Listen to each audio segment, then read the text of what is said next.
গ্রিসের পশ্চিমাঞ্চলের ইলিয়া প্রদেশের নেয়া মাননাদা এলাকায় অগ্নিকাণ্ডে প্রায় অর্ধশতাধিক বাংলাদেশি শ্রমিকের অস্থায়ী বাসস্থান পুড়ে গেছে। মঙ্গলবার স্থানীয় সময়ে সকালে এই ঘটনা ঘটে। ক্ষতিগ্রস্ত শ্রমিকরা জানিয়েছেন, আগুনে তাদের পাসপোর্ট, জাতীয় পরিচয়পত্র, নগদ অর্থ এবং গুরুত্বপূর্ণ কাগজপত্র, ব্যক্তিগত মালপত্র পুড়ে গেছে। এতে প্রায় 7 শতাধিক বাংলাদেশি ক্ষতিগ্রস্ত হয়েছেন। বিস্তারিত দেখুন ডেস্ক রিপোর্টে।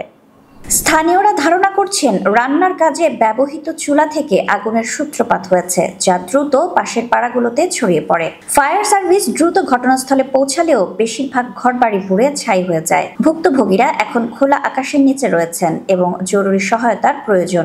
নেয়া মানলাদা এলাকায় প্রায় 10,000 বাংলাদেশি কৃষি শ্রমিক স্ট্রবেরি চাষের সাথে জড়িত। তাদের অনেকেই নিরাপত্তাহীন ও ঝুঁকিপূর্ণ অস্থায়ী বাসস্থানে বসবাস করেন। এর আগেও 2018 এবং 2021 সালে একই এলাকায় অগ্নিকাণ্ডে বাংলাদেশি শ্রমিকদের পারাঙ্গা পুড়ে যাওয়ার ঘটনা ঘটেছিল। বাংলাদেশ দূতাবাস জানিয়েছে, তারা পরিস্থিতি পর্যবেক্ষণ করছেন এবং ক্ষতিগ্রস্ত শ্রমিকদের সহায়তার জন্য স্থানীয় প্রশাসনের সাথে যোগাযোগ করছেন। এই ঘটনার মাধ্যমে নেয়া মানলাদা এলাকায় প্রবাসী কর্মীদের ঝুঁকিপূর্ণ আবাসনের বিষয়টি আবারও সামনে এসেছে। স্থানীয় প্রশাসন ও সংশ্লিষ্ট কর্তৃপক্ষের উচিত শ্রমিকদের জন্য নিরাপদ ও মানবিক আবাসনের ব্যবস্থা করা, যাতে ভবিষ্যতে এ ধরনের দুর্ঘটনা এড়ানো যায়।